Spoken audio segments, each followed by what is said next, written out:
Good evening. The meeting will begin shortly, in a few minutes.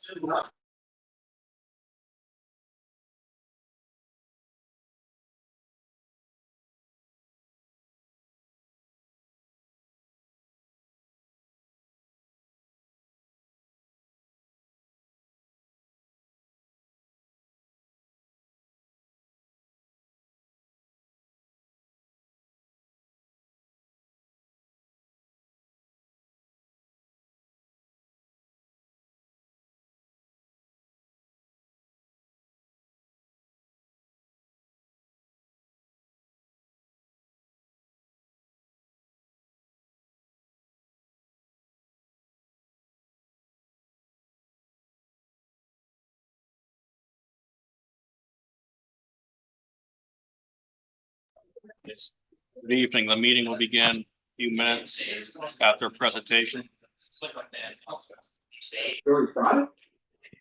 I don't know. Yeah. Yes, Let me see. yet to begin. You want one? Yeah. No, I got a potato in here. I'm hoping we're not, I haven't turned the blend, but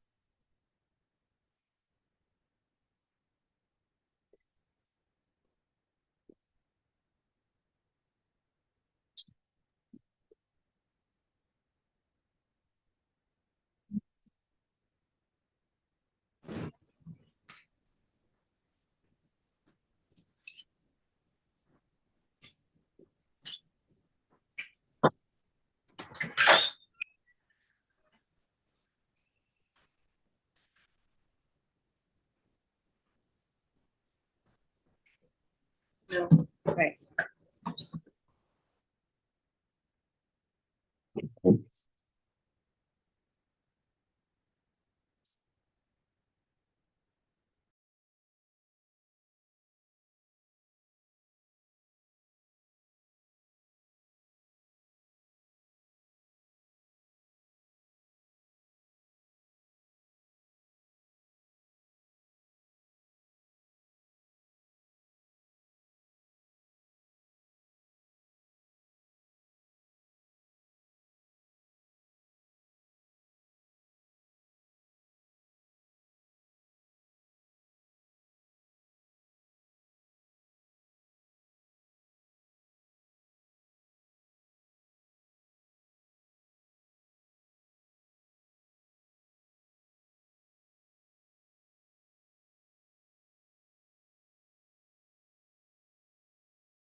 How does she not like?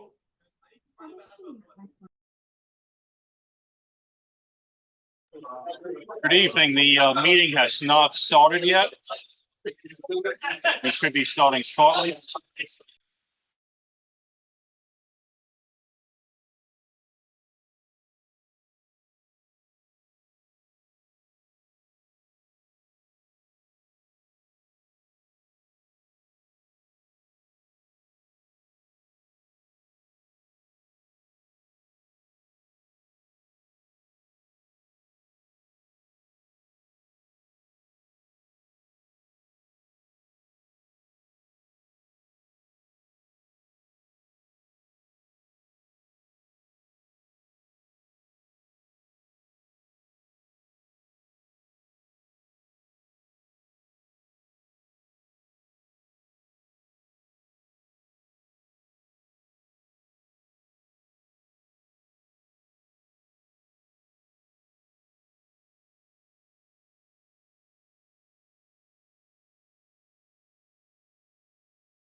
call this meeting to order.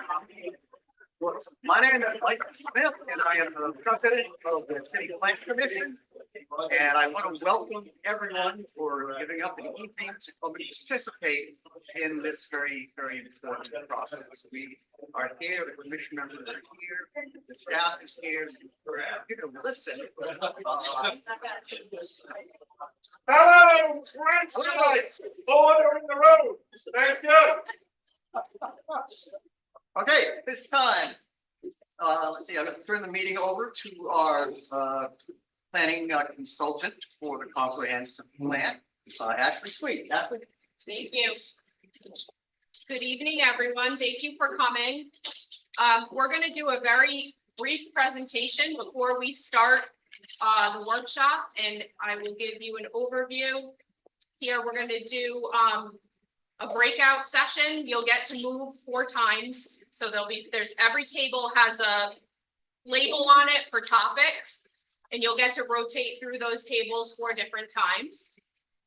We're going to just give you a very brief overview of the comprehensive plan, the schedule that we're going to be working through as we work through this process with the city, the public engagement portion of it, which tonight is the first of those meetings. And then I'll give you some instructions on the breakout groups and we'll get started. So I'm Ashley Sweet. I'm the project manager at Weston and Sampson that's working with the city on this project. We also have Jim Reardon here tonight from Weston and Sampson, and Elizabeth Haney is also with us from Weston and Sampson. And then we also have the planning staff that are here that'll be all facilitators at each of your tables. So for many of you, you may not know what a comprehensive plan is or why this is an important venture for the city to work through. The comprehensive plan is really an overarching document of policy for the city. The decisions that the city makes and the actions that they take are supposed to be consistent with your comprehensive plan. And it's really a roadmap for your growth and development into the future. And so we look at things like long-term growth, long-term development, and how that impacts the infrastructure and public facilities in the city. We're concerned about the environment and how growth and development interact with the environment. As I said, it's a policy framework for future decision-making. There is a public component to this where we gather input from the public. We want this to be a reflection of the citizens of Cranston and what they want their city to be 20 years into the future. And it helps strengthen and preserve the local identity of the community from a neighborhood scale all the way up to the entire city itself. And there are some important components of a comprehensive plan. There's a community vision statement. This has not been developed yet, but that will be part of the process as we work through the comprehensive plan. We're in the process now of working through data analysis and existing conditions. So we're taking the information that's in your existing comprehensive plan, and we're making sure that we're bringing that into the future and that all the data in that plan is updated and represents present conditions. And that's really the foundation for the plan. We're going to be, as we do that, we're going to be looking for trends, estimates, and future projections that come out of that data. And the second piece of the plan is an implementation plan. And this identifies goals, policies, and actions within the plan, and that really acts as the roadmap for the community. And those are all accompanied by maps, graphs, and charts that represent the data graphically for ease of understanding. So those are the basic components of your comprehensive plan. We're doing this in a 2-phased approach. We're in phase 1, so we've been working on updating data. We are going to refine your existing goals, policies, and actions. We're going to be looking at those and kind of sorting them with the help of the planning staff and the planning commission to look at what are still relevant goals, policies, and actions, which one of these need to be adjusted or amended because they're no longer relevant for some reason, and then which ones are the ones that have already been accomplished. And we'll pull all that into the plan, and it will show this kind of spectrum of where the city is with its goals, policies, and actions from the previous plan. We're at the first public workshop, and then there will be a local adoption at the city level The second phase of this will include additional public workshop. We'll be putting out a survey that will be available online. We will do a complete update of the goals, policies, and actions. And so this is when we will be taking that public feedback and really refining those goals, policies, and actions to make sure that they're reflective of the public input that we're getting. We'll submit that to the state for approval, and then there's the city will have to re-adopt the plan. There's a reason for this. It has to do with state law, which I won't get into, but certainly if you have an interest in that, I'd be happy to explain that in more detail. So the public engagement portion of this, as I said, we're at the first public workshop. There will be and has been plan commission meetings where these chapters will be discussed and talked about. There will be a public survey. There is a website. It's up here. It's www.plancranston.com. And on that website, there is a mapping feature. You can put a pin in the map and leave us a comment and tell us what you love and what you don't love about specific areas of the city. And there is a contact feature. You can drop in comments, and we will be taking those comments and keeping track of them. We have worked with the local press. There was an article in the local paper, and we really want to, engage the community as much as possible. So we encourage you to keep checking back on the website and keep looking at the city's website for information as we progress through the process. So the reason you're all here tonight is for the breakout session. Each of the tables that have a label on them have a topic area that are part of the comprehensive plan. Each table will have a facilitator either from Weston and Sampson or from the city planning department. We're going to have 4 rounds of discussion. As I said, each of those rounds is going to be about 15 minutes. And so you'll have an opportunity at each of these tables to write on the Post-it notes that are on your table. There's pens and markers available for you. There's even some scrap paper. And you're going to talk about first what you love about the city, what you want to see preserved, what you'd like to see continued. And your facilitator is going to take those Post-it notes from you and begin to group them into topics. And then you're going to work with your facilitator to give each of those topics kind of an overarching, category or description. And then we're going to call 15 minutes and we're going to also ask you what you don't like. Is equally important. What do you want to see improved upon? What do you want to see changed? And we'll do the same exercise where the facilitator will kind of take those Post-it notes from you, group them together, and you'll come up with a heading for each of those groups. We're going to move, as I said, 4 times. So you get to pick 4 of the topics that are around the room. And then at the very end, we're going to have each of the facilitators from the table do a very high level overview of what they heard the most. So when we talked about what we liked, what did we keep hearing over and over again? When we talked about what we wanted to see change, what did we hear over and over again? So there are 6 topic areas. There's a transportation services and facilities table. There's a natural resources, natural hazards, and climate change table. There's a housing table, a land use table, an economic development table, and a cultural and historic features and open space recreation table. So think about which of the 4 topics you'd like to, to go through. We encourage you also to, step outside your comfort zone a little bit, hear what other people have to say, and maybe choose a topic that you're not that familiar with. So just an overview of the next steps and where this process is going to go after this evening. As I said, we're in the process of reviewing and updating the existing conditions. We are working with city staff now to begin to refine the goals, policies, and actions that are in your existing plan.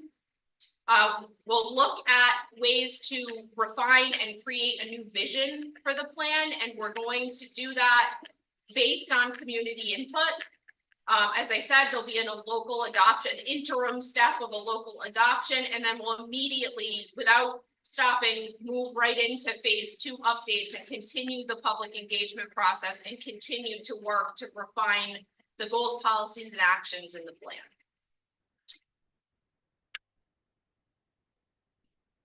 Any quick questions before we get started? It's great. Everybody knows what they're doing. So if you're not at a table, if you could pick your first table, and please, if there's not enough chairs, we can add chairs. We can even pull over another table if we need to. But I encourage you to pick your first table. All right, Trace, I'm gonna.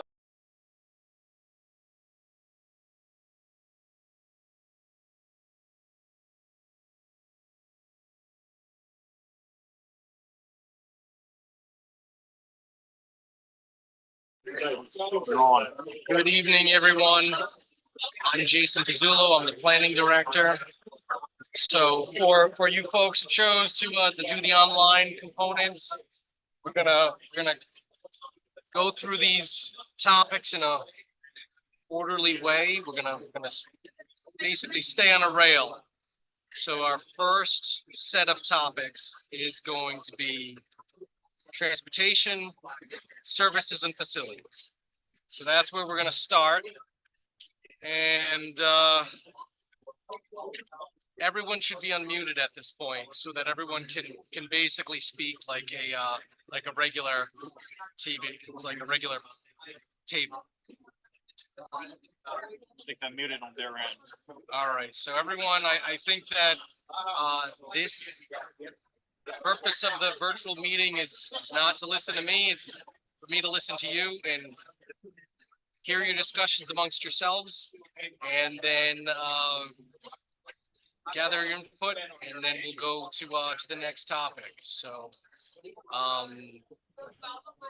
I only see I see two people with their mics off. Anybody else would like to?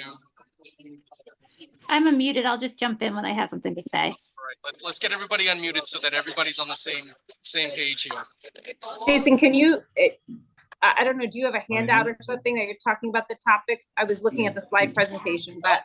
First topic, because we're not we don't have the benefit of you all dispersing all throughout the room. So the first topic we're talking about is transportation and services and facilities.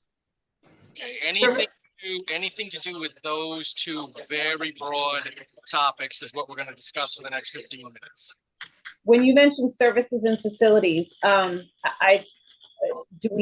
assuming schools are within that, or is that a separate topic? Schools are part of that, absolutely. Yeah, okay. And we have Janice and Rachel, are you folks, because I don't really want to have a table discussion if a couple of people are muted. Are you? I'm at home and I have a lot of noise going on, so I'd prefer to stay muted and listen unless I have something to say, if that's okay. Is that you, Rachel? Yeah. Okay. All right. So who'd like to start off and start the discussion going with? I heard schools. So what do we want to talk about with schools? Well, I think one of the things we need to consider as we're talking about any expansion of land development is the impact to schools at every level. So housing development and its impact on the school system. Yep, as well as services, obviously. In addition, oh, sorry. Oh, no, I was just going to say, I think we were talking about transportation. So I would say, obviously, traffic flow and those kind of things would feed off of that same concern. Yeah. Now, with this format, you're able to actually put your comments into a chat. That way I can get precisely what you say in the chat. This is recorded and I want to be able to get exactly what your comments are. So if you have a thought that maybe you can type faster than you can speak, please put it in the chat, and all that gets recorded and all that will go into our document. So if you've got anything like that, by all means, please stick it in the chat, and we can also record it and we can also discuss. Okay, so traffic, circulation, and impacts from development.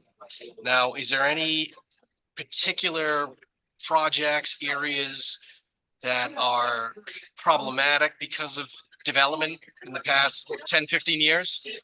I mean, I would say Western Cranston is definitely experiencing part of that. I know at the school level, that's an issue for sure.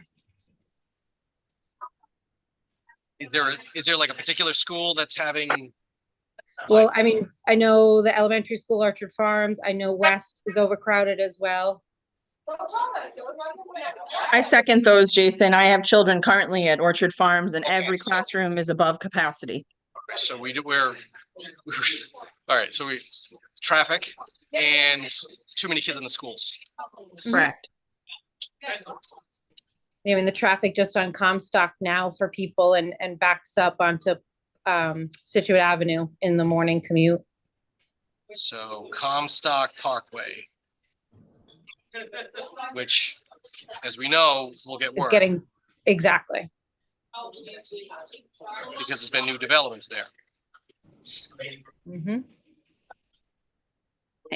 And Which is why something like when we talk about, you know, rezoning and those kind of things, that's why it becomes a concern too, because we have to think about any of the current landowners that own parcels that are currently deemed A80, for example. You know, when we look at things at a, you know, black and white view and say, let's rezone something from A80 to A20, that has a trickle down effect throughout the city. And there's, you know, obviously, you know, everyone knows there's major players that have large numbers of these parcels and they're just waiting in the wings, which will again overdevelop. And so I think that's, I know from my neighbors, that's a big concern, is that overdevelopment from that standpoint. So being cautious about any of the land use terminology that's put into this plan is going to be key. okay, so A80 to A20. Yeah, I mean, In Alpine Estates. well, everywhere in Cranston, but yes, it Right. comes up in Alpine for sure. Because remember, if someone flips something in Alpine, there's no reason why it couldn't be considered throughout the rest of Western Cranston, which would lead to the continued overdevelopment. And sometimes those parcels, just because surrounding parcels might be A20, it doesn't mean we have to switch everything to that. So I think just thinking about those kind of things when we're working on this plan, it's important because we want to leave the integrity of these neighborhoods intact as well. That is a very localized issue. What do you Oh, mean? I'm sorry. There's feedback. I want to make sure I'm not in there. Yeah, the Janice, like, something's going on with your audio. It's a, we're Okay. getting feedback. Counts on. The A80 to A20 issue has been very localized. That's not been a trend in Western Cranston. I just No, it has, yeah, but it would be a trend if it was allowed, for sure. And we can't pretend we don't know that because you see Al Spiralia sitting in the back of every meeting when it comes up. So obviously we know he has a large number of parcels. So it's kind of hard to pretend that we don't know that. So it's not localized to just Alpine is what I'm saying, because there's many parcels throughout Western Cranston that could be rezoned. When I say that, there's been no other proposals Not yet, for anyway. that in Well, a long Jason, you time. can't ignore the fact that there will be proposals if precedent is set. We can't ignore that. And as residents, we're asking that this comprehensive plan I- acknowledges that. Right. We've spent a lot of time talking A80 to A20. So let's just get back to traffic. So traffic circulation issues citywide, right? And then we can talk about service and facilities. Where do we put that concern that I did So raise? this- Though? Where does that the concern concern go? about upzoning, that's Yep. that's a land use and housing topic. Okay. Okay, Is- we are will we get, going we to will cover get, that we will, tonight? we will get there. We will get there. But Will we get there tonight? Or point's is already that a taken. No, it's already, we've already covered it. So we don't need to keep going over it. So You're saying we've covered it here and it's being documented. Is that what you're saying? yes, it's been documented. Great. So Okay. let's, Thank you. stay on target. There's 4 of the people in this room who haven't said anything yet, and I want to hear from them about issues about traffic circulation, congestion, and levels of services issues within the city. Jason. I'm is- with the go ahead, Rachel. I'm sorry. Oh, no, so this is Rachel McNally. I just wanted to say, what I've noticed is that with heavier commercial being added to Oakland Avenue, with the car wash coming, the bank coming, Good Awakenings, and just some other things, the new Christie's Plaza, which I know is kind of on the border.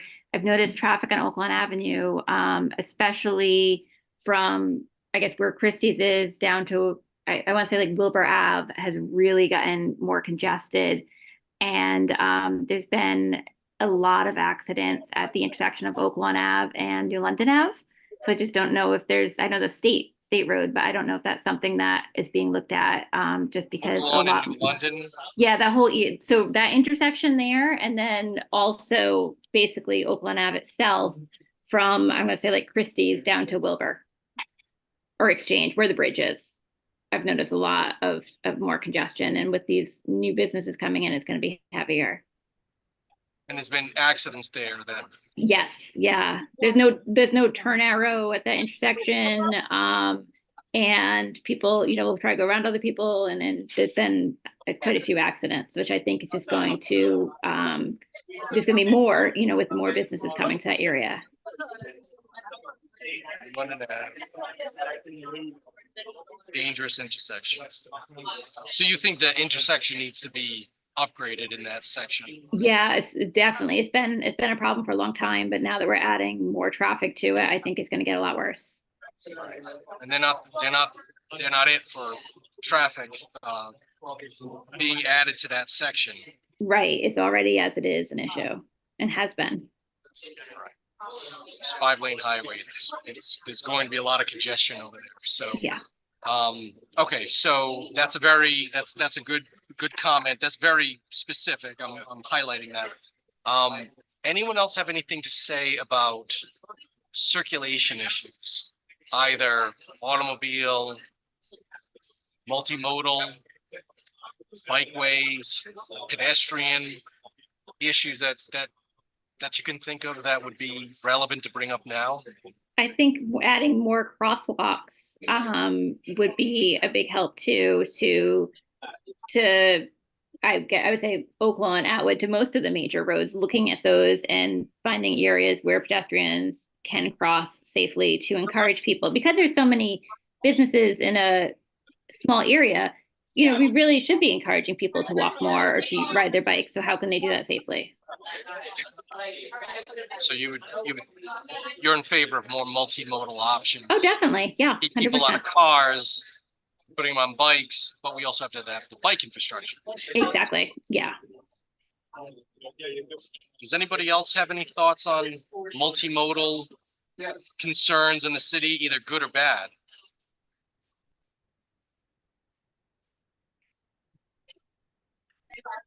Whether or not we have great bike infrastructure, whether we have terrible, whether we have none, should we have more? I think we should have more, and I think the bike paths should be maintained better.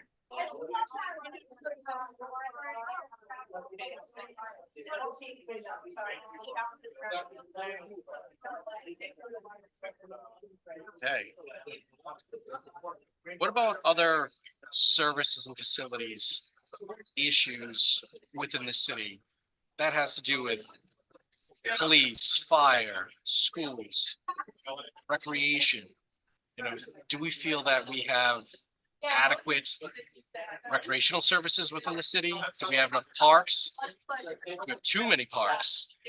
Are our parks good quality? Any thoughts on that? I would love to see more upkeep at some of the parks. I know that Parks and Recreation, there seems to be a lot of times an overflow. I don't know if this really talks with this, but an overflow of trash, and things not being, lawns not being mowed. So I love that we have parks. I would love to even see more parks, but I think that working to support the parks we have is important too. So maintenance. So maintain maintenance. What we have better. Yes.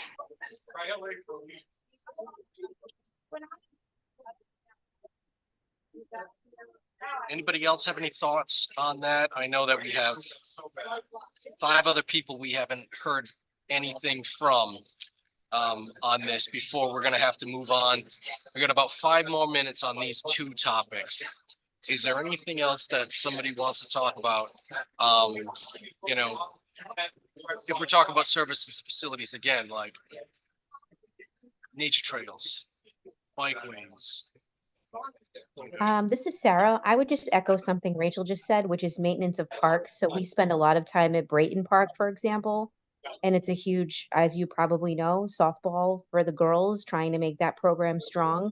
And that park is often overrun with trash, with hypodermic needles, with all sorts of things that I myself have personally picked up from that park so that my children don't go near it. We've stayed late after games to empty trash barrels just so that it's not overrunning all over the place. And I don't really think that that should necessarily be, up to only the parents. I mean, happy to volunteer and we often do, but I think having a clean area, especially where kids are playing, is important. And with respect to multimodal, I mean, we have up in Western Cranston a lot of people biking and walking on Situate Avenue, for example, and I don't necessarily think that is safe at all. I agree. I agree. I'd like to know if other people agree with that sentiment, because people drive 70 miles an hour Correct. down Situate Avenue. Yes, they do. And, I have to say that there is so much increased traffic here. It takes so much longer to get everywhere that it encourages people to maybe go faster than they should be going because it takes twice as long to get everywhere. And all that to say, certainly I don't feel like it's safe for people. I know people that live in Castleton and all up and down Situate Avenue who would never walk to Orchard Farms. And that should be a walkable distance. I mean, but I don't think it's safe. There's definitely not a clear bike lane. People are driving too fast, and then all you need is someone staring down at their phone for a second and they could easily hit a pedestrian. I know we put those speed markers in at the corner, but quite frankly, people slow down at the speed marker, and then the minute they turn the corner, they rev back up to 40 or 45 miles an hour because there's 20,000 cars in front of them all trying to go down Situate Avenue. So that is a problem. I think the more we could encourage people to safely be able to bike or walk, then we could decrease some of the car traffic. But Right. The point is well taken on the safety issue of being on Situate Avenue. It's not a safe place to walk because you're not Right. protected. There's no protected sidewalk, Correct. trees that would protect you, or some type of physical barrier. Correct. Yes. So, that's something, and again, this comprehensive plan is a land use plan. So these Yes. are the goals and policies and action items, whether or not we feel that we should raise this topic into the plan to say, well, we should think about safety for multimodal walkers just to get to the school. And I Right. that's a laudable goal. Mhm. Does anybody else have anything else to say about, because this is, I've heard a few voices from Western Cranston. Rachel, you're in kind of like southern. In the eastern middle-ish, I guess, middle-ish. right? Is Yeah. anybody from Edgewood in this room? No one's from Eastern Cranston here? No, I didn't think so. It's more pointed, I think, in the denser parts of the city where you could possibly take public transit. You could possibly take your bike to get around. Western Cranston it's a dangerous proposition. I understand that. It's definitely a dangerous proposition, but I think we could do better. I think that it's a goal we should do better. Okay, so we've talked about bike lanes, we've talked about dangerous traffic on Oak Lawn, we've talked about dangerous traffic on Situate, Comstock. Want to throw Plainfield Pike in there? Want to throw Apple Definitely. Avenue in there while we're at it? In Phoenix too. Atwood, Phoenix, Yeah. Sacanasset Crossroad while we're Yes. Add them all, Jason. right. And, there are certain things that we can alleviate, and other things that are just part of our mix because of our density and based upon the historic nature of our road network. So anything else from services and facilities? Anything about police coverage, fire coverage? Anything about, I don't know, the police range? Things like that.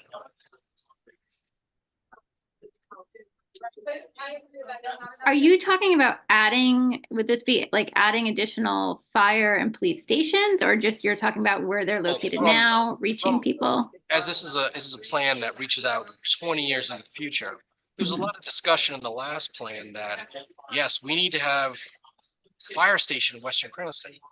We need to have, a new police station. We need to have, these things were brought up And we haven't really done much with that.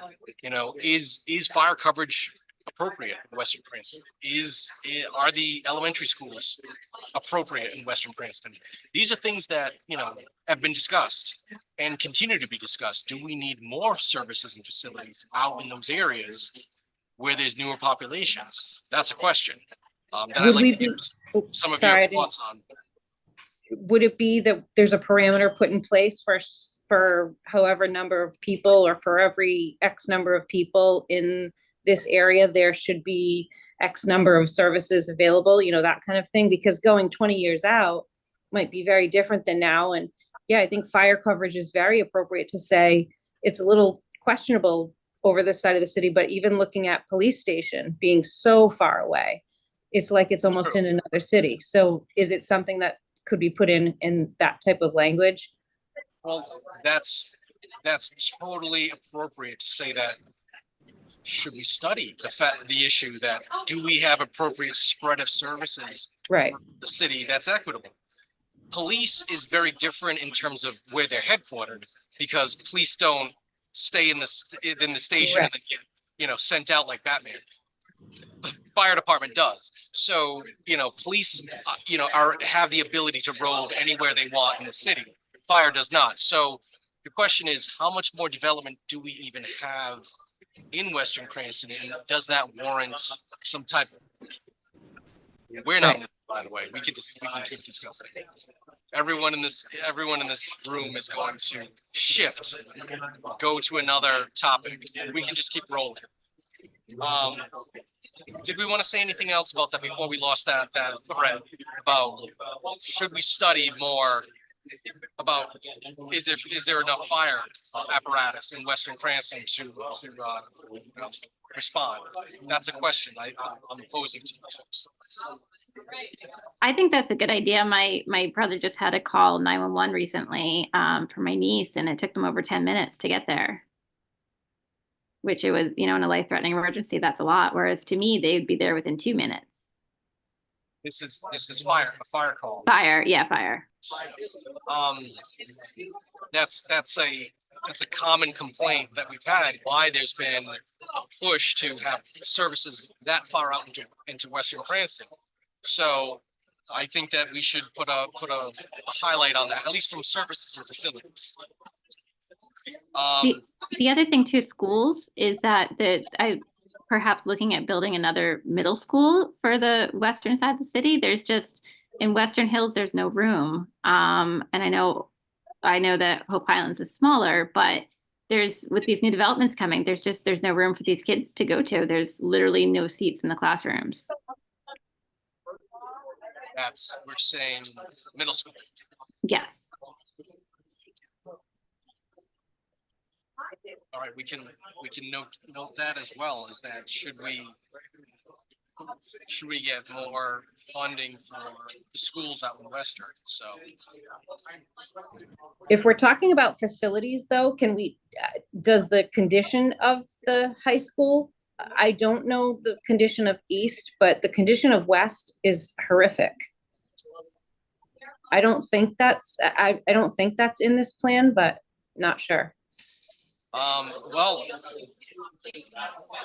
we can definitely talk about, as far as level of service, what kind of care does Western need to be brought up to snuff? I don't really hear that all that often. I hear, you know, because I'm in the eastern part of the city, I hear Western gets all the resources and Eastern doesn't. So I don't. Yeah, I mean, they have a great football I don't really know field, that, because but yeah. I work right at Eastern, so I don't really know. I But think that's a point that I want to put on here. I'm pretty sure that that's usually, it comes from a different set of funds and everything, but I don't know if there's any reference in the comprehensive plan to that. No, but there could be. That's why we're doing this. Yeah, I mean, and East might very well, you know, need upgrades as well. I'm just not as familiar with it. I'm very familiar with West and the poor condition of the heating and, you know, those situations and leaking and you know, that kind of stuff. So it's pretty bad. I mean, the football field looks incredible, but that's probably about where it ends. Okay, so I think we should move on to the next set of topics. So for us, we're gonna be talking about natural resources, natural hazards, flooding, and climate change. So in the last 6 months, we've had 2 major floods. We had them in September, we had them in, what was it, December. And there's not a lot of things we can do without massive amounts of resources to stop these areas from flooding. So I don't know, let's just start with that, with climate change. What do we think we should be doing in the city to mitigate the impacts of climate change? Does anybody want to talk about that?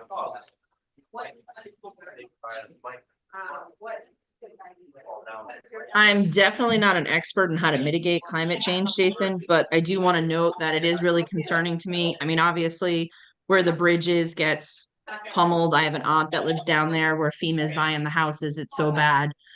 She couldn't even evacuate by boat because she had pets and they weren't willing to take the pets. So she was stuck there for a while. But This regards is the from that, multifamily that was flooded out, was it? no, she's on Amanda Court. So Amanda, she's, yes. yeah, she's on Amanda. But from a different perspective, from our side over in the West, I mean, I'm getting more and more concerned because our land here, when it rains, is getting more and more flooded. And with the trees we have, we're seeing more and more trees fall.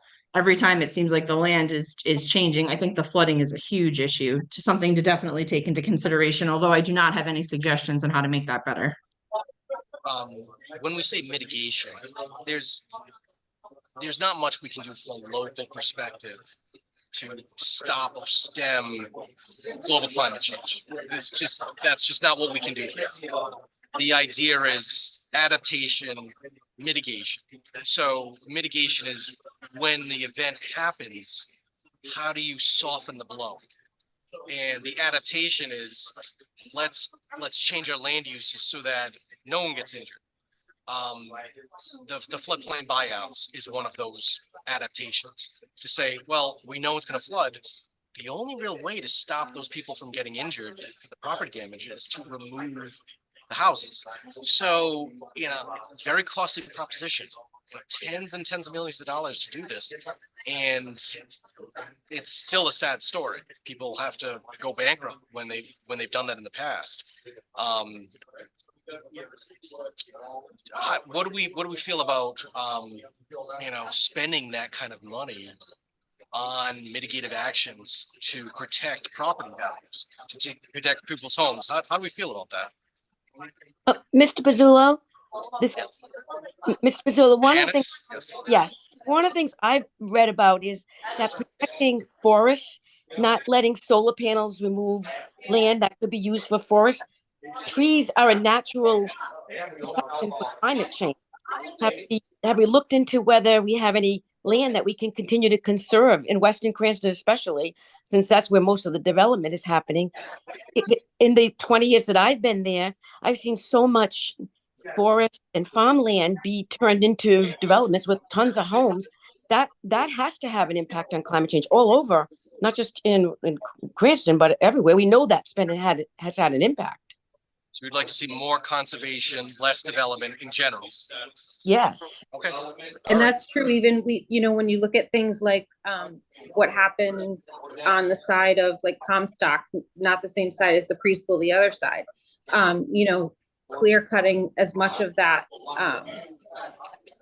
area and making it parking lots, whatever it is, right? So obviously that will probably have an impact to that area that is prone to flooding back there. So absolutely. And I think yes, maybe the trucking terminal that was proposed in the industrial. Whatever was done with the roads, that that whole recent thing. So, but I guess to Janice's point though, there are studies that say for however many number of trees, they absorb however many gallons of water. So again, we need to look at that when we're looking at development, because it's not simply don't overdevelop. It's the trees that absorb the water that change the topography and depending on what's put there. So yeah, that definitely is having an impact for sure. Right. And there's a balance we have to make. Sure. There's properties are zoned industrial. They're going to get developed. We can't stop. We can't just say, well, don't develop. your land. I don't think anyone's saying that. That's the rub, you know, like preserve it, but people want to develop and do something, you know, even farmers just say, well, I'm a farmer, cleared the land of trees to do farming. So even farmers have an impact on the natural resources in the area. Even though it's green, that used to be a forest and there's no longer a forest. So Yeah, there's a lot, you know, people have 2-acre homes, and 2 acres of lawn. You know, there's a lot that goes on with that. So if we're talking about, let's just refocus, talking about climate change, natural hazards. The biggest natural hazard we have is flooding. Inland flooding is our largest natural hazard. There's no volcanoes, there's no earthquakes. That's not our natural hazard. It is inland flooding. So would you support as a policy within the plan to take as many properties out of the floodplains so that people aren't damaged or killed in floods? But that's a very expensive policy. Is that eminent domain? That mean you take those homes and You could. We don't do that. We do that as a voluntary basis. Anytime we've done buyouts, they've been voluntary. But sometimes communities can take the step of eminent domain. That's that. We've usually stopped short of doing eminent domain, but it's certainly in our toolbox. how do these people continue to get flood insurance then? These homes are in flood zones and they continue to get flood insurance, or who's helping them to rebuild when the houses have been flooded or the businesses? The flood insurance is federal. And if you're in a floodplain and you pay your flood insurance, which is high, the flood insurance covers the damages. But after a certain number of damages, you're severe and repetitive. And that's when we start to think of, should we buy this house out and tear it down because it's going to continue to flood? Case in point, we just mentioned Amanda. We know full well that neighborhood is slap dab in the middle of the floodplain and will continue to flood. It's mathematical certainty. Yeah, I'm supportive of that. It's a sad story too. Yeah, if you've done the math and it's costing the city money to maintain those places, then I think that's a good argument to say we got to make hard choices here. It costs the federal government money to restore people's property. It's not a local insurance. It's federal, and but the federal programs are bankrupt. You know, people are getting slammed all over the country with hurricanes and tornadoes. It's a dire situation. It's pretty bad. So for what we can do locally, we know where the hot spots are.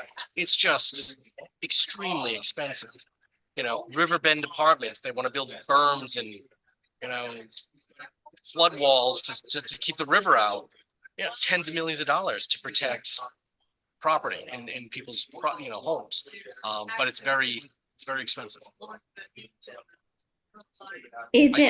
I see someone with a hand raised over here. We don't need to have a hand raised. We can just, whoever wants to speak, just speak. It's as if we're at a regular table. Hey everybody, I joined late, so sorry. I sort of missed the introduction of this format, and if people did intros, but hearing you talking about the policies you're discussing right now, and I think that's a good idea to help mitigate those flooding issues. What you're proposing of like encouraging people to move out with voluntary buyouts, and again, it may go without saying, but I think it makes a lot of sense, of course, also to make sure to discourage development in floodplains prospectively, helping discourage that and protecting floodplains, not just forests, but protecting floodplains to be able to capture rainwater, of course, in those flooding situations. And then just one other topic, and maybe we'll get to this later, but on more of the mitigation side of things, I do think there are some topics in the energy space. I'm not even talking like solar panels out in the community, but like energy efficiency things and improvements that can be done to help reduce our contributions to climate change that we could discuss as well. So I just want to throw those ideas out there. Not sure if we're getting to those topics too. Yes, we will get to talk about renewable energy as a land use topic. So we can discuss that as well. We're almost out of time on this small grouping. The other thing that we could talk about here briefly is natural resources, rivers, open spaces. What are our thoughts? Do we need a land trust that's empowered to buy this land? Do we need, to partner with the state to try to buy up as much open space as we can before it's all been subdivided and built as housing? I think that land trusts are a great idea. I'm sure you're not surprised, but I think that looking too to have open space throughout the city, but also looking at, are there grants available? Is there funding that we can apply for? So there is a lot of green space throughout, but I think that preserving, and some municipalities have done a great job with it. Like, to one extreme, there's Little Compton where you have to pay the tax when you buy a house to put towards it. And obviously that's an extreme, but I think really having the city focus on protecting our resources should be looked at in the future. I would agree too. I don't know if we've had any businesses or farms offer up land for a cost. Like we do have some beautiful land that is like a farm out in West already that they've donated. If there's any families who have come forward, I think that would be a wonderful idea to buy land. I'm not sure if that's a budget issue, but if people have come forward and said, would you buy this land for this price? We'll sell it so many acres to the city. I think it's great for climate change and it's great for the city. I think this topic on open spaces and natural resources also ties into developed spaces. I think by encouraging higher density development and maybe transit-oriented development, that can help free up other areas to be preserved as open spaces. So it kind of goes hand in hand. You kind of have development in certain areas and still preserve other areas. And that's the idea. Until you get into the other areas that are, well, who's getting the higher density and who's getting the lower density? There's balancing act. Sorry. So this is Mike Gilmore. Just one of the things we need to look for is patterns in the environment, right? So what we can see locally is small streams that are no longer small streams. They're becoming larger and larger tributaries or whatever they may be in terms of maybe they were just wetlands. But in terms of keeping an eye on what the growing issue is super important, because as you look at certain houses that never flooded, now they are flooding. And what is that, an underwater stream, reservoir, whatever that may be. So we have to keep an eye on the undeveloped lands to make sure that we're not overdeveloping.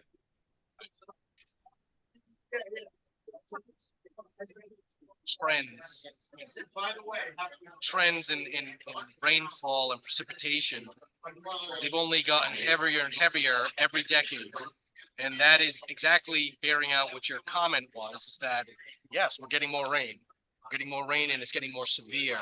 And that's causing more channelization. That's causing wetlands where they weren't wetlands. That's causing damage where there wouldn't be damage otherwise. So, yes, it's something that we are very concerned about. All right, we have to move on from these topics. We covered quite a bit, so thank you for all that. Next, we're going to be talking about pretty much the big ones: housing, land use, and economic development. Anyone can jump in at any time in terms of what they're concerned about, but let's talk about housing and affordable housing. What are some of our thoughts about how the city's doing on that pursuit at this point? Well, I know you've always had that in the comprehensive plan as an issue, that there is not enough affordable housing, especially in the eastern part of Cranston. I mean, the western part of Cranston. Has the city planning to do anything to provide affordable housing? Because we don't see that in Western Cranston. All I see is $500,000 homes, but no plan for affordable housing, and I'm not averse to that. It's, this is a very difficult issue. To do affordable housing in Western Cranston is not a simple proposition. There's a lot of opposition to that. We've heard lots of opposition to that. Whenever there's been something proposed in Western, not so much in Eastern. Western, it's been very live wire. If any kind of housing, higher densities, allowing for affordable housing. But I think it's something that we need to discuss. Is there any bus routes in Western Cranston too? If there were low-income families that worked up there, I don't see any transit buses coming anywhere past Situate Avenue, the lower end. I would say there's probably no demand whatsoever for bus lanes out into Western Cranston, deep into Western Cranston. There'd be virtually no ridership because the demographic is not there for that. So is there a plan to, I mean, I know this has always been an issue in the comprehensive plan, affordable housing. What's the plan to try to address that?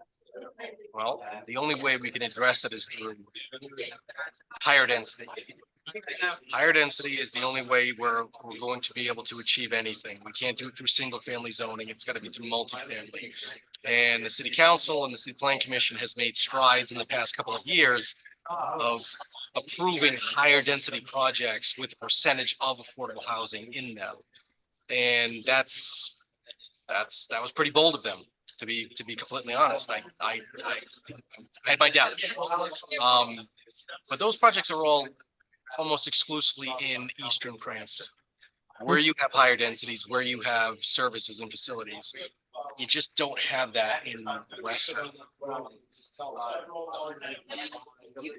Has the idea of, I believe it was in one of the comp plans, I don't know if it's one of the one before, but about like, I believe at one point in time they talked about doing like village areas up in Western Cranston, which I know in other towns that has worked, where, they have the kind of the mixed use, they make it more villagey, with some shops and housing and things like that. Is that still part of the plan, or is that something open for discussion? It's not going to be part of the plan because there's no opportunities for a village in Western Cranston at this point. Okay. There was at one point, but there's no reasonable opportunity to have a high density node that would be considered a village in Western Cranston that would have what you're talking about, like mixed use shops, housing above. It's just not in the cards. There's no actual node available to make that happen. There might have been 30 years ago, but there is not anymore.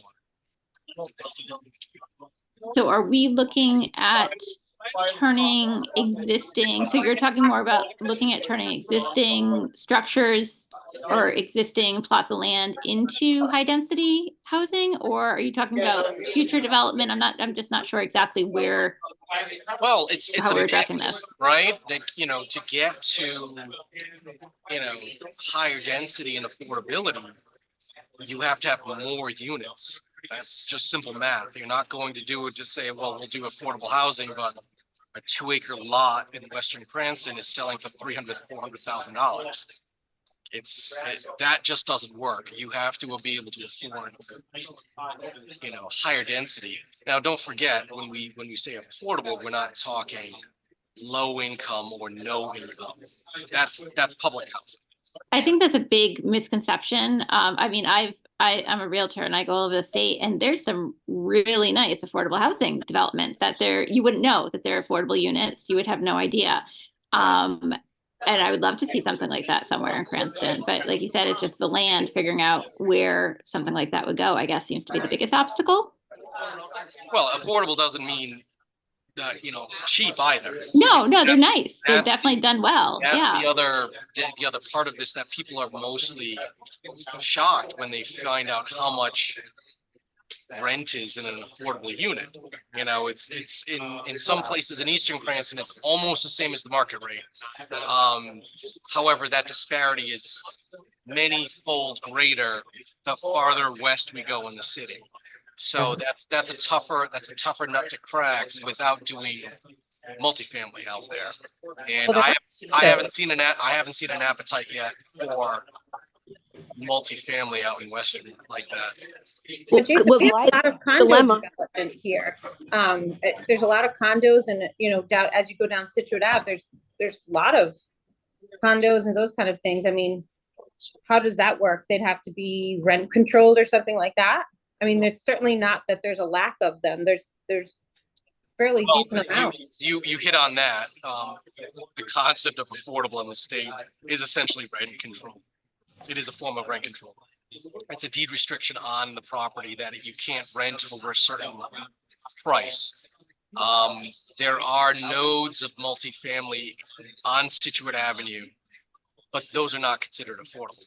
Those mostly were senior housing or active adult type of projects. That we saw those decades ago, but none of them really fall into the affordable range. So the catch-22 with high density is then you have to provide the transportation, the schools.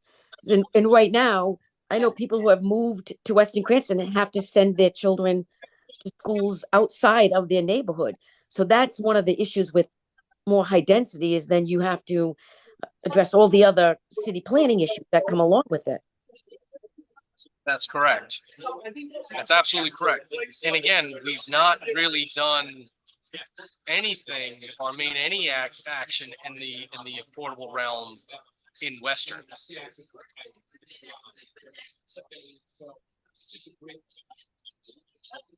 All right, let's talk about some other issues. Let's talk about some broader land use issues, zoning issues,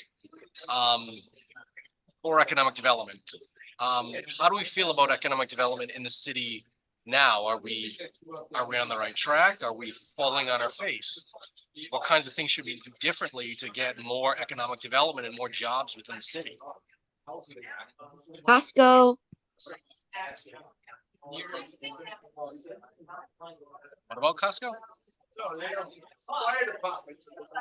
I just heard Costco from someone. Yeah. What happened with the draw for Costco? Was it them not wanting to be in Cranston, or our inability to bring them here? I don't know why they didn't come here. I think you saw the stories that they applied and then they left real fast. Why they didn't, we worked with them for quite a while on their zoning and their comprehensive plan amendment, and they were very positive, and then they just said, business decision, they're walking away. I have no idea why. But that was the third time Costco had tried to do a proposal within the city. So I don't think they're coming back. That's my personal opinion. I don't think they're coming back for a fourth time. And we can't figure out maybe they did a marketing study and they didn't see that maybe our roads or our access or parking, we couldn't figure out what it is in Cranston that made them not find us desirable. Because they may be still coming to Rhode Island.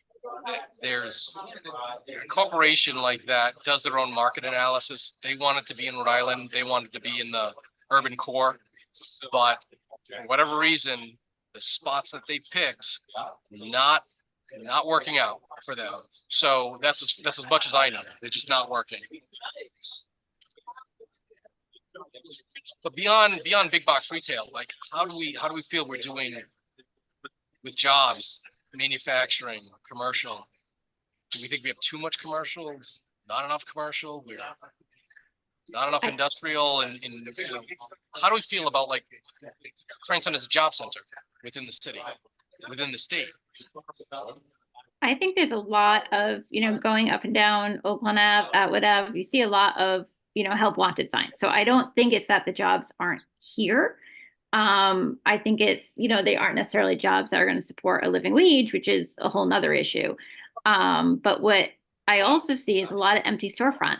And I would love to see the city really try to either through the mayor's office, through economic development, through Chamber of Commerce, however it may be, really focus on trying to fill up our existing buildings and trying to get tax base from there and trying to increase what we already have and improve upon it from the existing infrastructure. And to build upon what Rachel is saying, I totally agree with her. We have so much open real estate that is not being optimized. And then at the same time, you know, depending on where you drive, you see large swaths of land being cleared for what else, who knows what. But at this point, there are plenty of open shopping plazas that could be repurposed, and utilizing those, we should be able to pull in whatever kind of commerce is possible, but not clear land at the same time and do this, you know, without actually looking at what's going to benefit the city the most. Right. And I think you're discussing a very complicated issue. Lots of players, lots of land ownership, different kind of leases. You know, people keep properties vacant for reasons. People develop because they want a new site. It's not as simple as, well, just fill the sites. It's just not that simple. Yeah. And I don't think we have as much open or vacant storefronts as we think we might versus some of our other peers. And I think on that topic as well, is I think if there are certain areas of vacant commercial properties, maybe those are opportunities to convert those to residential properties and rezone and rebuild in those spaces potentially, and infill, you know, in these empty, what are essentially these empty spots of vacant commercial space that's not getting used for commercial reasons. Are there any particular spots that you think might be a candidate for higher density residential from commercial? I don't know I don't know the locations right off, and I'll admit I'm a relatively new resident to the city. So I don't know all the exact spots right off, but again, I do think that's a good idea. And if we're talking about all these housing issues and wanting more housing, like if you're seeing empty strip malls, maybe over time we can look to switch those to some type of residential properties. Right. Again, we don't really have a lot of empty strip, you know, commercial. There's very little of that in the city as a percentage of our overall commercial. But the idea of transferring that to residential, that's a significant idea. If we want to explore that, you know, we can talk about that more. And I think owns all the land on Howard Avenue. Is that the state? All those empty state office buildings? They all state. All the state. It has nothing to do with the city. It's like it doesn't even exist for us. Say one other somewhat related topic on that and land use in general is taking a look at parking minimums that we have, and if that could be a way to help again increase density, increase opportunities for further development, again, residential, commercial, all the above, by reducing or eliminating any types of parking minimums for developers, and that makes it cheaper for developers to build the actual project they want to build too. Minimums or maximums? Parking minimums, like requiring a certain minimum amount of parking spots when you build certain property of a type. Now, the idea of that though is that you can set a minimum, but they just can go above it. So the idea of trying to limit the parking areas is to put caps on it. You know, the minimum could say, oh, you have minimum 10 spaces. They're like, great, I'll do 25. That's what happens. I'm not being flipped. That's what happens. That's interesting. That's interesting. That so the idea where you're going with that is really parking maxes. That could be. I believe that's what your desire is, to have smaller parking, less, right? Yes. Less parking. That's right. Minimums is not the way to go. It's you have to put a hard cap. You cannot go beyond this. You know, that's it. And minimums are just like, well, it's a minimum. They just blow right past the minimum. You know, it happens all the time, like especially with big box retail. Big box retail might require 800 parking spaces. They'll do 1,500. Interesting. Jason, Without oh, a max, we can't stop them from doing those spots because it's not prohibited to stop them from doing extra parking. Is there a way to add a maximum? Yes, to come up with a maximum. That's a political decision to say parking will have a max and we will cap it out. It's not popular. It's not I'm popular. sure it's not. But we can discuss that as parking maxes. On the kind of the opposite hand there, I find though that like the new Garden City School, I believe there are variances to get past minimum parking. So I think with municipal building, perhaps looking into really enforcing more of a minimum that goes along with other things. Like you see these schools and there's no parking.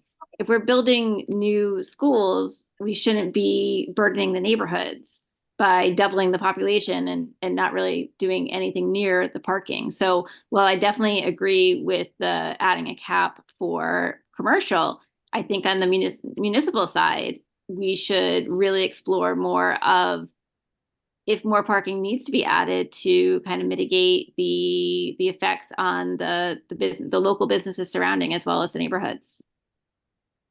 School impacts. on the note of school impacts, Jason, before we run out of time, can we also touch on the rezoning topics? Sure. Let's talk about rezoning. I think it's important to remember that part of this comprehensive plan is to really maintain the interest and safety for the public, promote the welfare, maintain our natural land characteristics, things of that nature. And in regards to Western Cranston being a rural area, I think part of our land goals should be to maintain and preserve some of that rural qualities and make sure that our resources are appropriate by putting in some land controls. You know, we started by talking about the schools and the police and the fire. And I think a lot of the decisions we would make regarding schools and police and fire come back to how the land is zoned. As we start to add more people, we're obviously going to put a lot of strain on those municipalities, and that's going to negatively impact the current residents greatly. I know Rachel mentioned she had a family emergency recently, and when I first moved to Western Cranston, my husband travels often and our house alarm went off in the middle of the night for no reason. And I asked them to send the police and it took 15 minutes for the police to get here. So I understand that. And I can't imagine what would be the situation if there was an issue with the school, which is already overcrowded, things of that nature. And the more I feel we develop it, the more we're negatively impacting so many different things. The characteristics of the land, we already flood out here. The schools are overcrowded. It's on and on and on. So I feel it's a trickle effect, and it has a lot to do with the population of the area and how that land is zoned. Okay, does anybody else want to talk about that? And this is, I know this group is much more focused on Western than Eastern. And when we're talking about rezoning, it's a touchy subject for both sides of the community. Jason, I just want to say, I take offense to that assumption that you make an assumption about my desires and goals when I speak on this topic. I can tell you, for me personally and my husband, we don't ever think about just us. We think about the city as a whole. And I don't like that assumption is made. So I would like that to be the assumption about the assumption that the assumption that the people in Western really think about just Western. That's not accurate. So I just, all right. I don't think that was said. I don't think that was said. Well, you did. You just said it. It's a generalization. What I'm saying is that when we have zoning questions, right? It's a lot of times the rezoning and the impacts of rezoning are felt by all throughout the city. Are felt by Eastern Cranston at a much higher degree than Western Cranston. There's been very, very little rezoning of anything in Western Cranston. So the idea that there's this rezoning fervor just doesn't exist. In Eastern, it's a very different story, and there's a lot of people who live in Eastern which have just as many impacts as anyone in Western does. So when we're trying to say that is that it's across the board that Eastern gets more density and more impact from development than Western does. But do you? I mean, I would think that the way the world works and land works, when people are looking to live in a more dense area, they know that they're going to live in a more dense area. When people are looking to live in a more rural area, they choose that area for those characteristics. So it seems sometimes like we're trying to make it consistent across the board, which just is confusing. All right, I take your point. I don't want to belabor it. I take your point. Right. I was thinking about what the woman who introduced the comprehensive plan, that it's supposed to be a benefit to the city of Cranston, and it's supposed to balance the need to for growth as well as resources. And I when I think about zoning, I think what would be the benefit of to provide more? We talked about this many times. More homes in less acreage in Western Cranston, especially. We've talked about the lack of resources, the needs for more schools, the crowding of the highway, the roads to get anywhere. It just makes no sense to me when I look at how she described the need to write a comprehensive plan, that we would even consider consider changing zoning and allowing more homes when we don't need to, and it's not going to benefit the city in any way. Can I jump in here? Just as I can tell you, this is just from my as a realtor, our single family and our multifamily, our inventory is so low right now that there are not enough homes for people anywhere in the city. So I think my thought would be, no, I don't think we should throw up multifamily houses all over the city, but I kind of get what Jason's saying in that there's not a lot of new land to develop in the east, whereas there is in the west. So I feel like and most of us from here, I mean, I'm kind of in the middle-ish, but my kids go to Western schools. So I think it is tough to find a balance between what's going on in the east, what's going on in the west, when there's such different beasts almost. Whereas in the west, we know we're not going to make it look like the east, but at the same time, we can't make the east look like the west. So how do we work to bring in housing? I think it is needed 100%, but how do we do that in a way that doesn't negatively impact anyone on either side of the city? I think too, we have to remember Cranston's not Providence. It's not Boston. People get to choose where they want to move or where they want to live. And to some extent,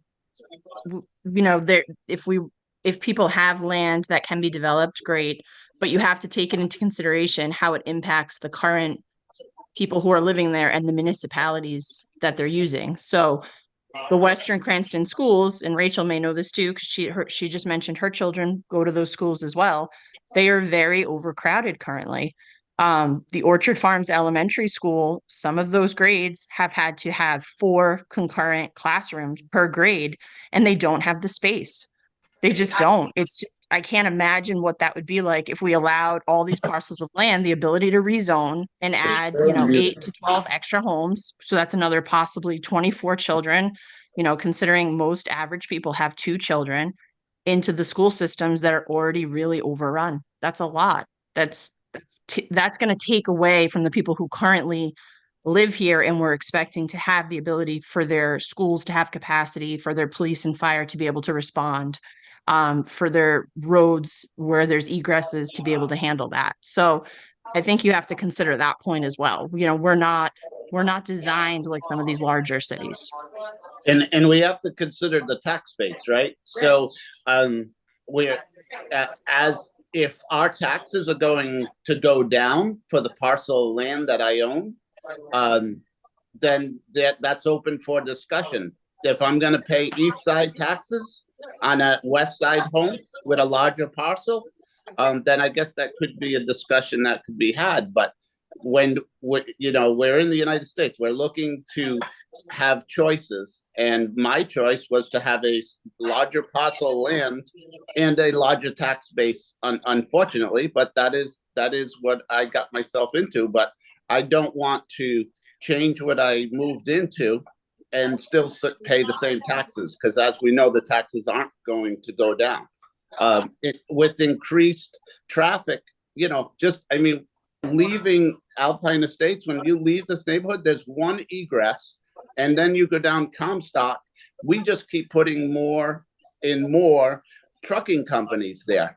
So that is another almost a singular egress there too. So at a certain point, there's a point of saturation where what is the benefit of being in Western Cranston if we continue to develop at an unprecedented rate? Very good comments. Thank you.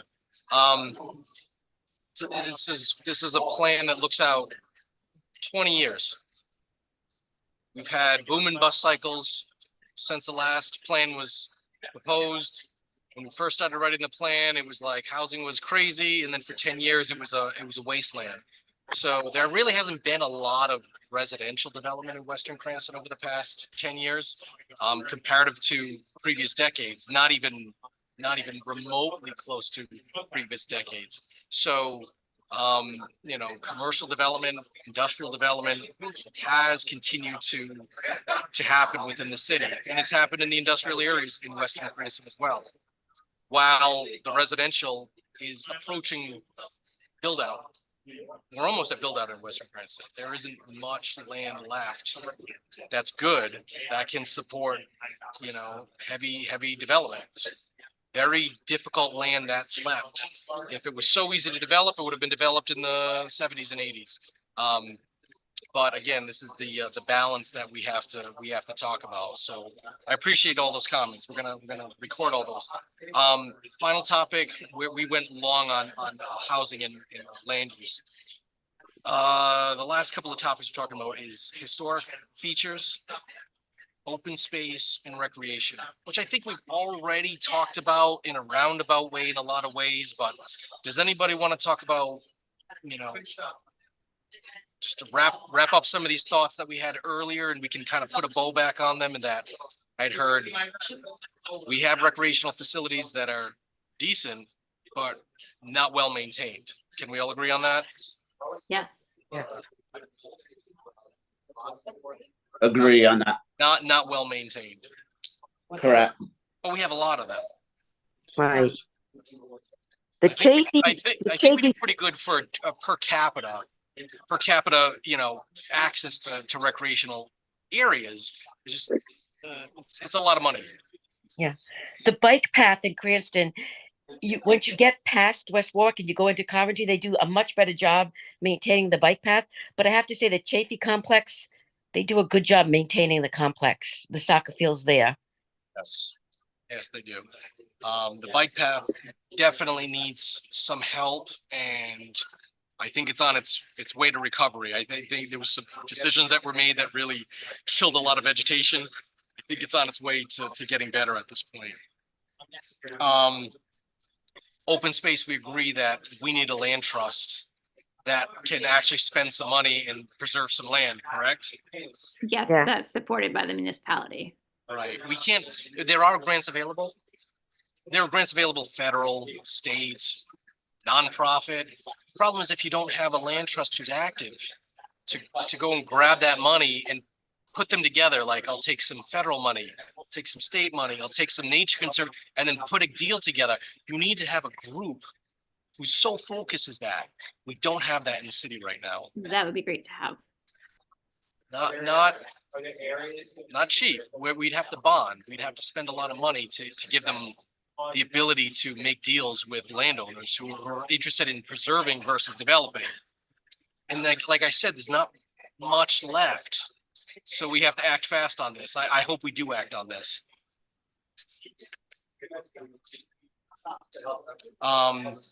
How about historical features within the city, our historical resources? So our historical, I don't know if this is part of it, but we own a property in Oaklawn Village, and dealing with the historic review or whatever, the commission that doesn't meet regularly, and it's very difficult to help current homeowners to actually want to preserve their properties. To do so, if we could have something more consistent, something that meets regularly, that isn't causing more complications for people who want to protect. And then my other question is, I just read recently that Garden City is trying to get designation as a historic neighborhood, or I'm not sure if it's like a real designation.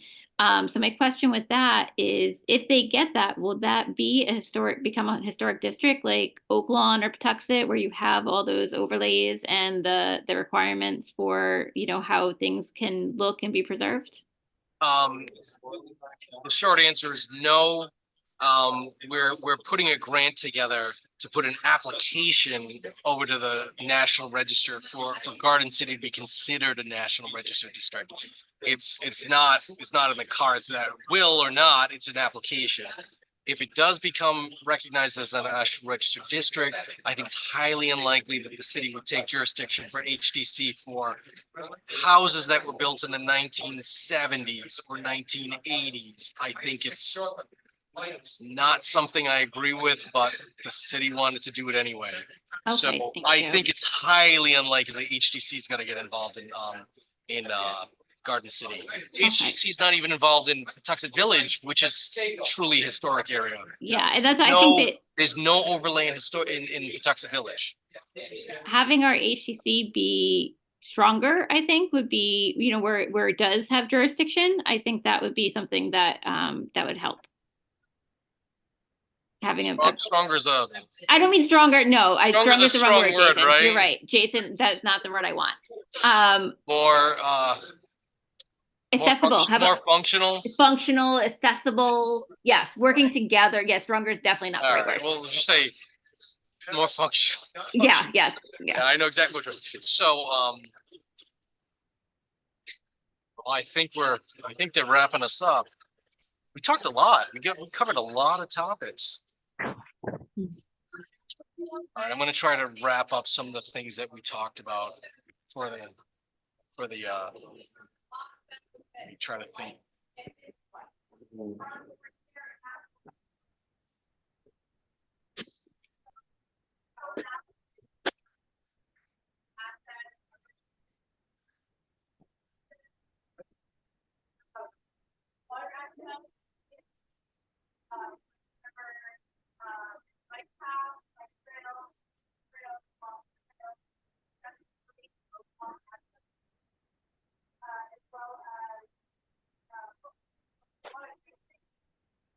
I think like it's a lot of opportunities that the city works on.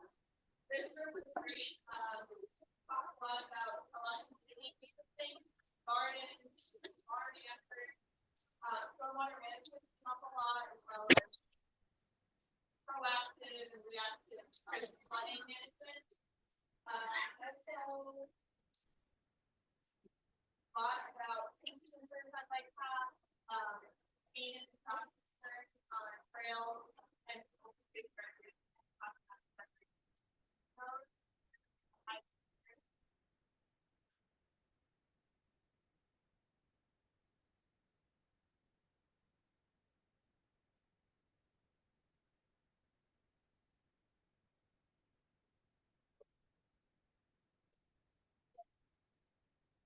for strength. There's a lot of applause for the good work that folks in our school system are doing at the schools. Folks are pretty happy with the sort of facilities that we have, with this fire department's work, the library systems that we have, access to playgrounds, things like that. Some folks are pretty excited about their particular neighborhood. Some neighborhoods have a little bit more sidewalks and pedestrian accessibility than others. People are pretty happy that we use a bike path in the community. Not all people have that. For challenges, had quite a lot, right? Quite a lot. There is significant improvements had for pedestrian infrastructure. Folks felt that there is a lot of disconnected sidewalks all throughout the city. In sort of the similar vein, not a lot of bike infrastructure, although we have bike path. There's not a lot of bike lanes. And on the bike path, there was some safety concerns, there were issues. You kind of feel like you're off the path. And so it's hard, if we were to get hurt with the bike path, we'll be able to see you, hear you, things like that. General safety and speed concerns in locations all throughout the city. A variety of maintenance maintenance issues around road repair, and things like that. Flooding and stormwater was brought up quite a few times as well. And public transit services, we need, folks were talking about wanting to have better connectivity, all throughout the city, but especially going north and south. That's a snapshot. Right. Housing. All right, I'm a little bit mixed up, but some of the strengths sort of bleed into the challenges. Well, here we go. So one thing we heard a lot about was an appreciation of the diversity of neighborhoods within the city, and so that different types of buildings within different neighborhoods and different character of different neighborhoods, but also the need to add options within some of the existing neighborhoods. And so there was an appreciation of the variety of housing within the city, but also a desire to add that in addition in more places. One negative that came up in multiple groups was the need for the age of the housing and the need to help folks deal with things like lead paint and lead pipes, as well as the cost of upkeeping older homes.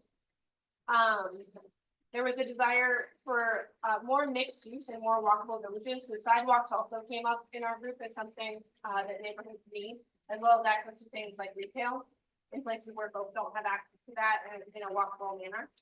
I think in every group there was the sentiment that there's not enough affordable housing in the city. And so different groups had sort of different nuances around that on what groups need affordable housing, but there was like unanimous consent that more affordable housing is needed. I think every group wanted to allow ADUs and other kind of smart growth mechanisms, whether that's flexible development. And then a couple of my groups talked about the strengths that Cranston has in adding new housing so that Cranston has available land and access to appropriate infrastructure and tools.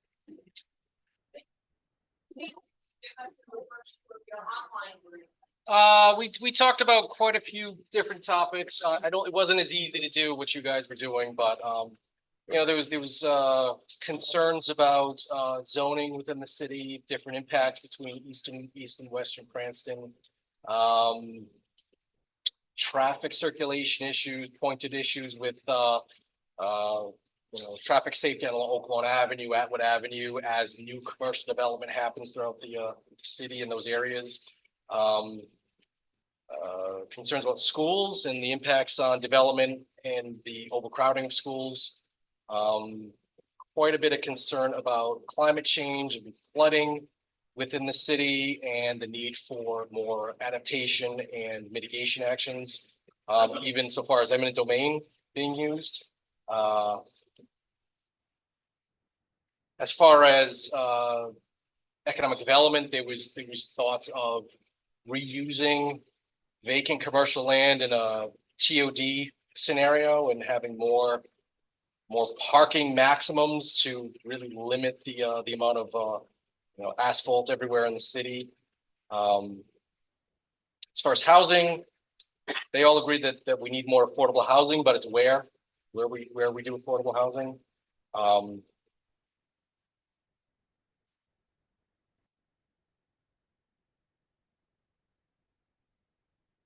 Generally felt that we have very good recreational facilities, but maybe maintenance is not the best. That comparing ourselves to like the bike path at Coventry versus the bike path in Cranston, there's a big disparity there, and that we need to develop a land trust to preserve whatever's left in Western Cranston before it's all developed for subdivision housing.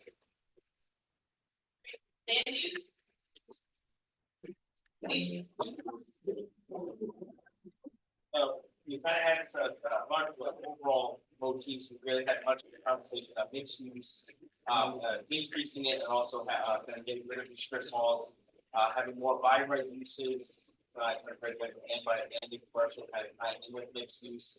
There's also a discussion on having more housing in terms of the type of housing, multifamily, but also again. Having more dense housing where it works.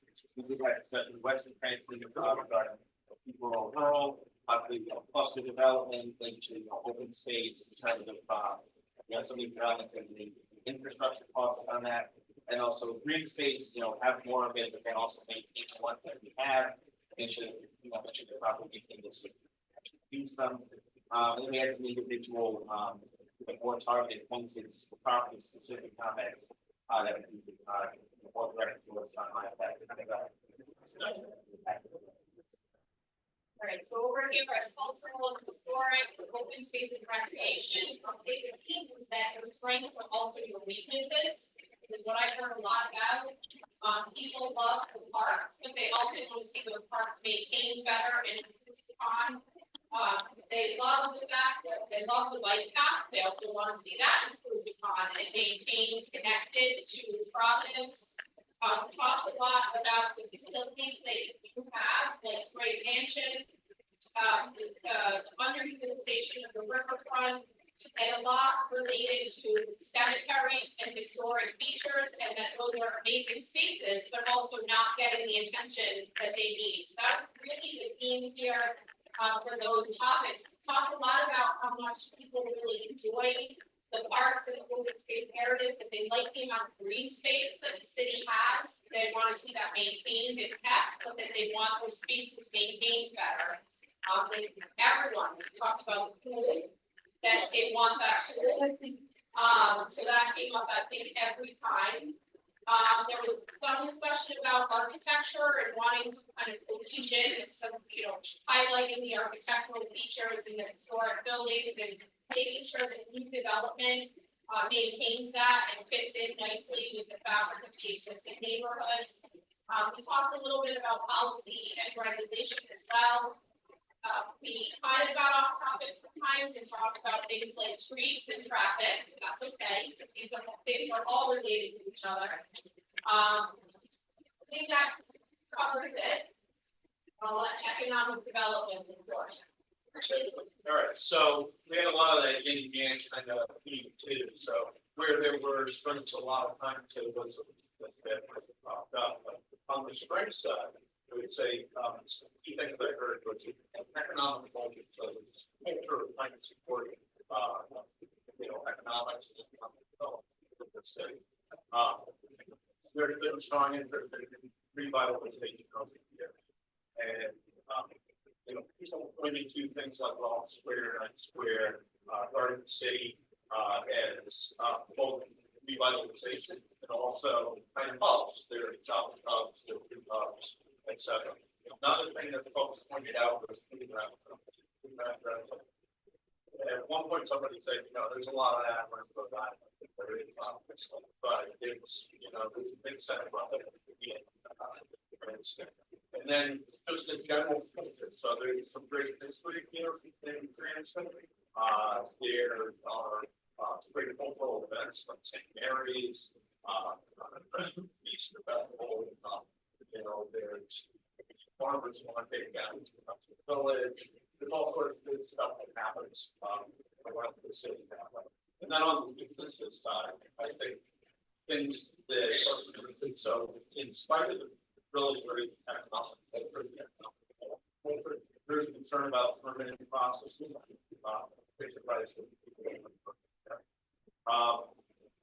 That there needs to be more government support. You mentioned a couple of different things.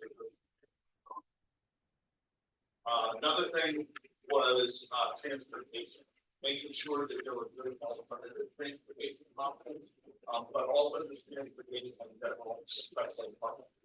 And it was less about there as being generally in a park, although that was a concern of some areas, and more about parking that is the city being like places. One thing that came up was talked about the park theaters down across the street from City Hall. But there isn't really an obvious parking space for that, and that venue probably is utilized with the place. That's you. Something that we talked about is that analysis. There's yoga and yoga, you know, supported by the street where there's a lot of shopping and restaurants and stuff like that. All the parking probably it's better than this. Thank you. So I think that the report out has shown us that there's a lot of cross, between different chapters, we're talking about a lot of similar things. We had discussions about, the park theater over here as well as a cultural resource at the arts facility, and now there's a lack of that in the city. Stormwater was talked about in a couple of different groups, and housing crosses over into with a couple of different groups. So just a good, thing to know that these chapters, these topic areas are all very much related. Does anyone have any questions? We are actually ahead of schedule, which is amazing. If you have other thoughts, grab one of your facilitators, give us additional information. There's a couple of boards over here that are blank. Grab a marker. You can add additional comments. We'll take all of those. All of these boards are going to get photographed. We're going to take all of the information from them, download those into a document, and that'll get used as we draft forward. Yeah. I have a couple of questions about the process. Sure. Specifically about abroad and the process. Neighborhood events like this, so going back to the bar.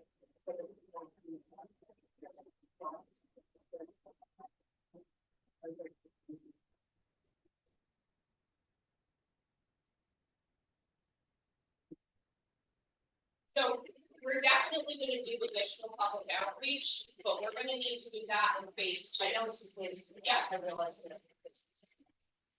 So we will be working with the city to determine the best locations, the best times. If we need to do translation services, certainly, we are going to work on all of that. The idea is to get this out to as many people as possible. So we will work with the city staff to figure out what those are. If you have suggestions, please let us know. Like I said, there's 2 boards over here. If you have good ideas about how to get the message out, we ask you to talk to us about that and tell us that. There is the website as well, which does have a comment feature, so you can share your ideas that way. And I'll offer Jason's and his staff that you can contact the planning department at any time with this information as well. If you do any ideas, we're all ears.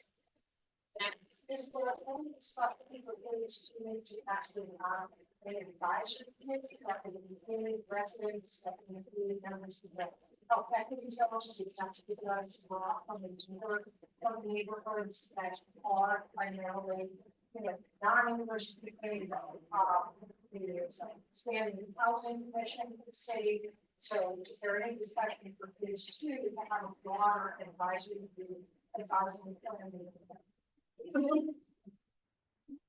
I haven't really thought about that, Annette. We can talk about that offline.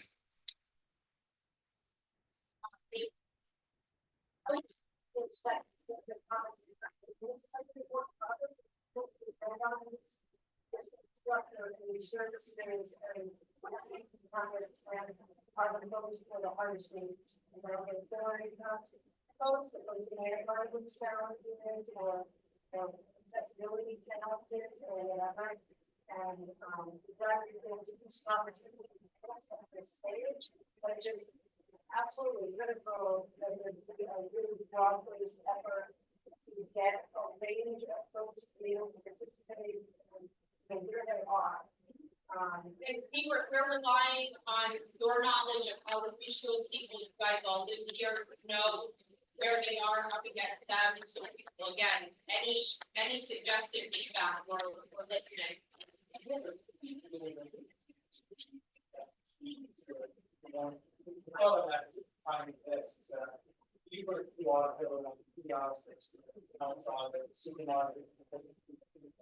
We're just going to phone and go, do them online, phone and talk about it.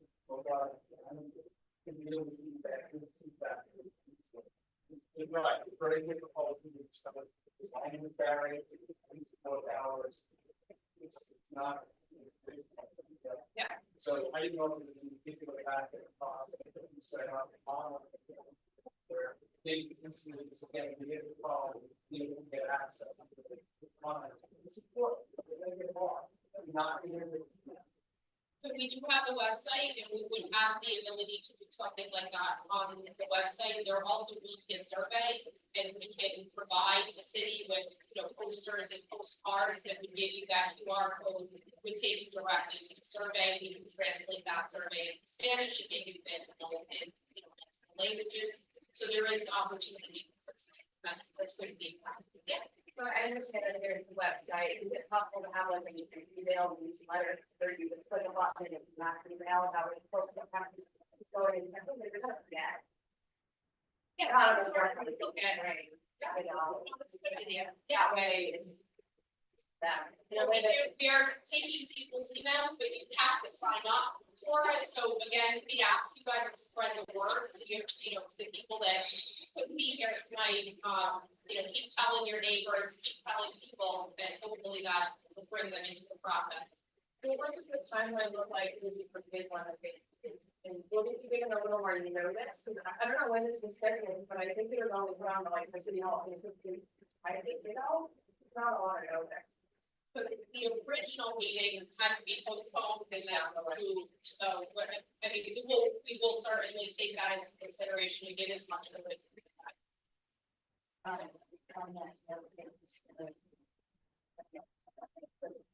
This was a little bit like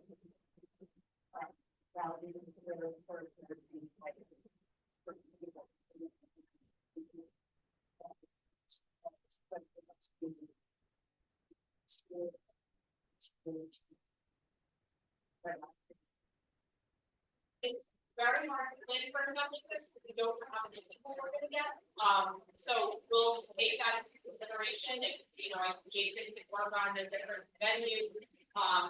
We don't want to necessarily host in the same place. We want to move around a little bit so that we're gathering people from different areas of the city. So we'll definitely. is there a localized areas in the neighborhoods that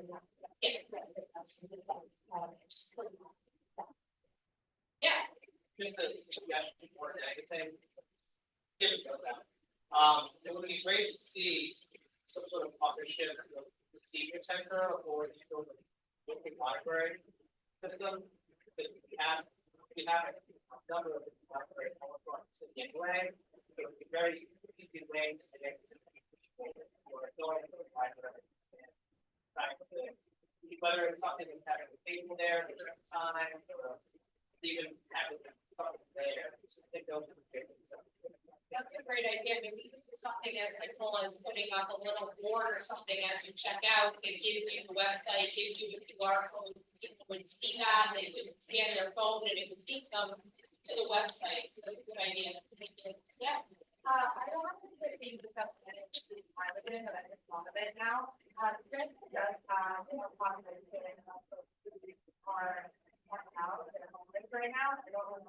Some groups might have discussed it, but none of it was like it myself. So I would like us to be able to add something on the board because you can't expect it off the highway monument and garden city. You don't have, to my knowledge, we don't have any farming centers or winter controls and have it that support. So I don't know if maybe it's time now to other boards they do that or if they Yeah, I would say use these boards because those will get captured the same way these are. So if you thought of things as you've heard other people talking, and you didn't get a chance to put that down with your group, I encourage you to grab a marker and write it up here for us, because then we can capture it. I think they'll be an opportunity to survey too, so. There'll be an opportunity there.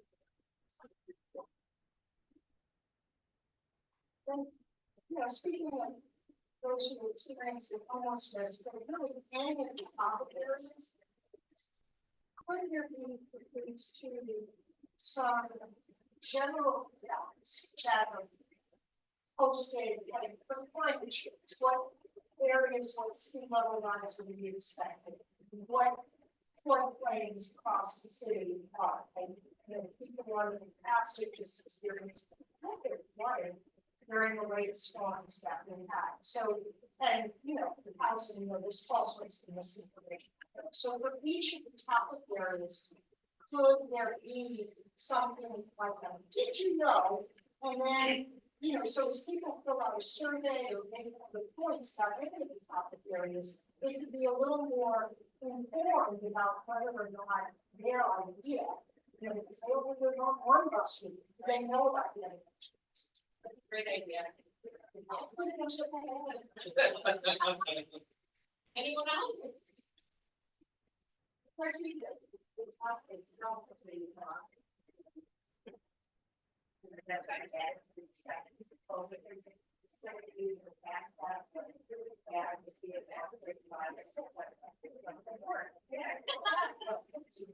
right, well, thank you. We appreciate, Jason, do you have any closing thoughts? Thank you all for coming. This was more lively and better attended than I could have dreamed. So thank you very much.